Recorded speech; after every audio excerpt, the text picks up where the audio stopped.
Hello! First things first, let me just say I'm not any kind of welder. I started off with a small inverter stick welder with fairly horrible results, but having it on standby did at least prove that I have the occasional need to weld. Later on I was given a MIG to play with. I've run that on flux cord wire because the whole getting gas thing seemed a bit complicated and expensive.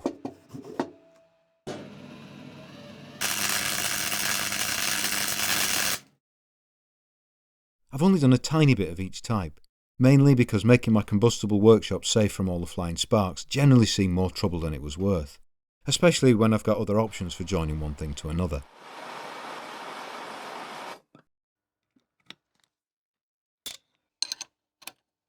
That said, there are times when a weld is the simplest, neatest or strongest way to go, so I got myself a low-cost TIG welder.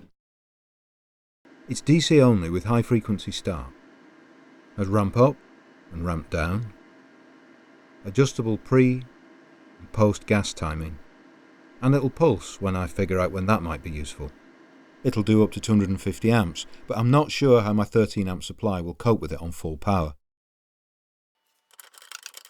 A few people have asked me to do a review of the welder, but that would be like asking someone who can't drive to review a car. All I can really say is that it works straight out the box, and within half an hour and zero experience, I'd stuck two bits of steel together, which for the majority of what I do is good enough.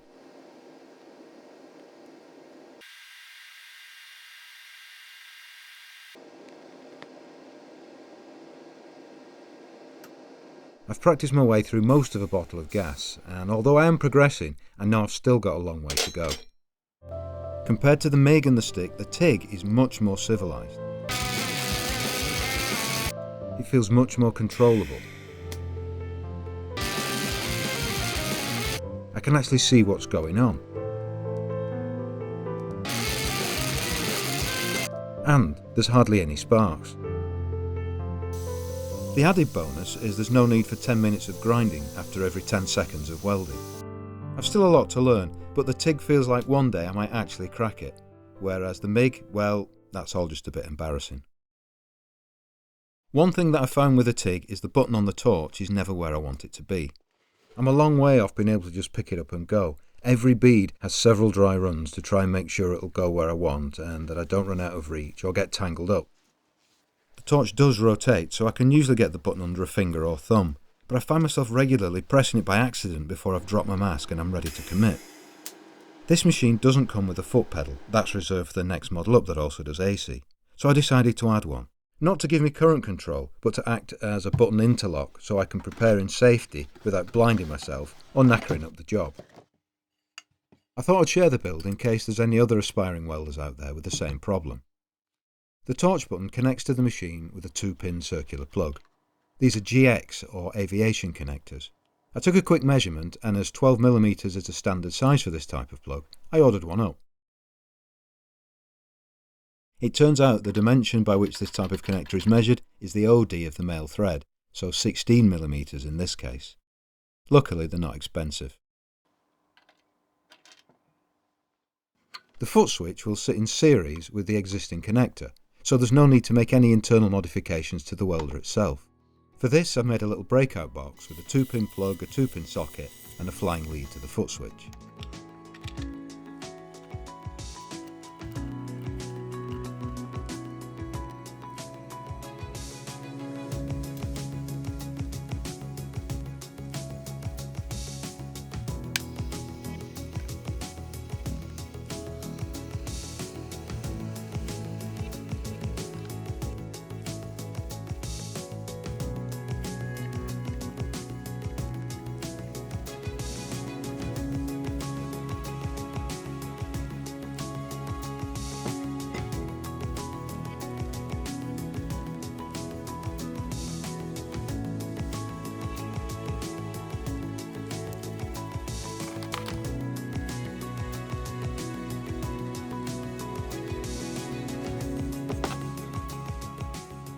The foot switch has enough space inside to accommodate a rotary switch, so I decided on the 3-way control.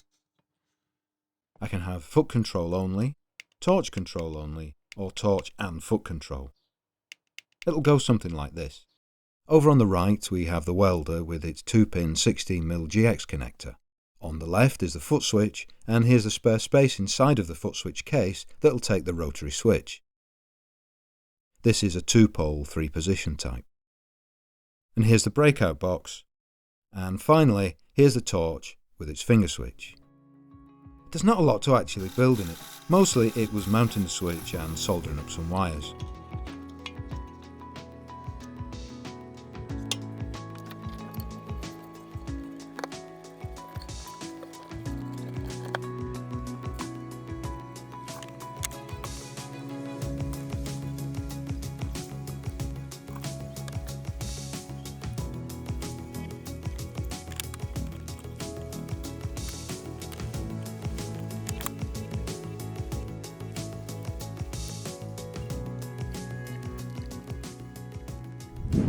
With it all put together, it was wired like this.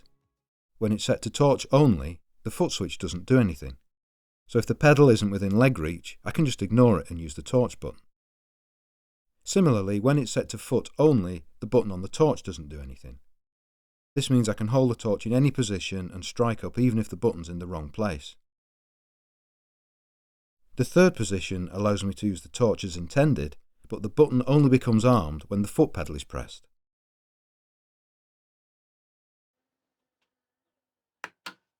So that's pretty much it. It just sits between the welder and the existing torch plug. I'm finding it quite helpful, but perhaps the novelty will wear off as I get better at handling the torch.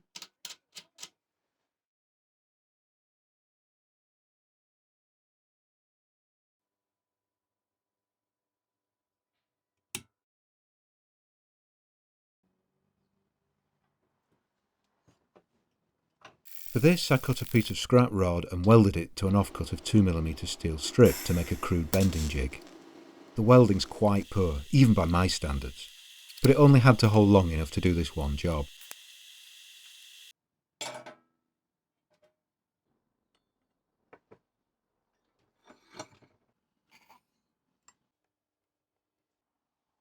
Using heat from my little Oxy map torch, I bent a length of 6mm rod to shape.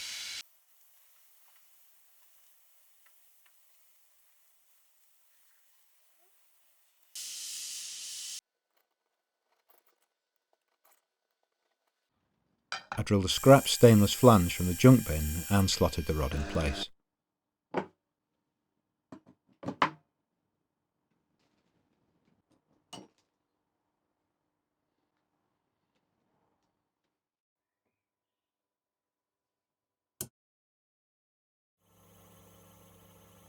Some of you may have seen the tubes that I cobbled together to keep my short filler rods clean and dry.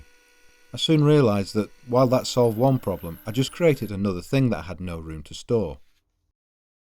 Just about the only place there's a bit of space is under my pillar drill. So I set to with some more plastic plumbing supplies to make a rack for the tubes.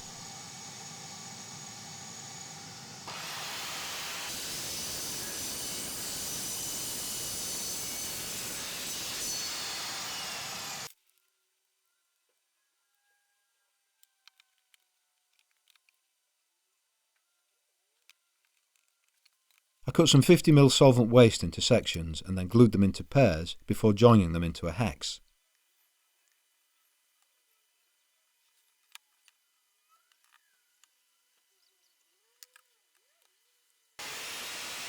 Next, I chopped some solvent weld overflow pipe into sections and used T-joints to make a frame.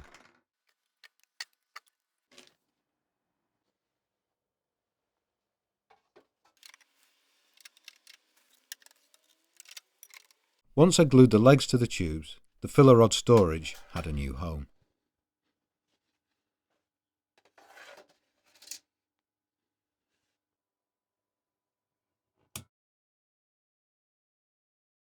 Most of my practice welding has been done on top of a piece of 2mm stainless steel I had lying around. Not surprisingly, it's become pretty warped pretty quickly, and it's probably for the scrap pile now. I've not the space, the money, or really the need for a serious heavy-duty welding table, but I figured a piece of quarter plate might be okay for my modest needs.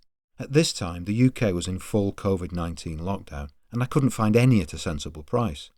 I was about to give up when I tried a laser cutting firm, who would not only be able to supply the metal, but could also save me a whole lot of cutting and grinding by supplying the piece ready cut. I sent them a DXF file and within a few days I had my tabletop. I planned to brace the back with steel ribs, which I presumed had to be easier to come by than the quarter plate. But I was wrong. Same problem. Everywhere was either closed or ridiculously expensive. So I got back onto the laser cutter, who was able to supply custom cut for less than had been quoted for the raw stock. This also had the advantage of being ready to slot together. All that remained was to join the pieces. To try and minimise distortion, I only ran little blobs rather than long beads, and moved from place to place so one bit wouldn't get too hot.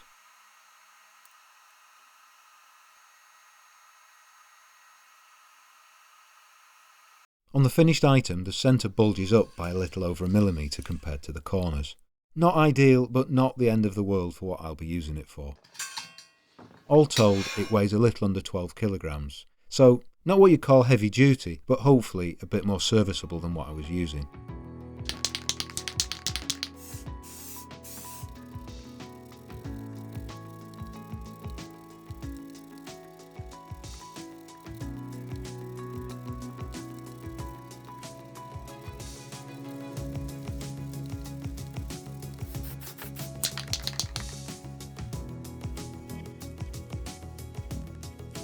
To help keep the rust at bay, I got some paint on the bottom and a little oil on the top.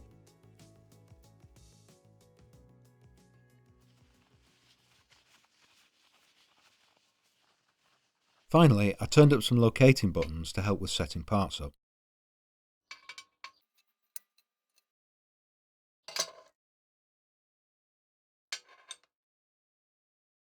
Thanks for watching. I hope to see you next time.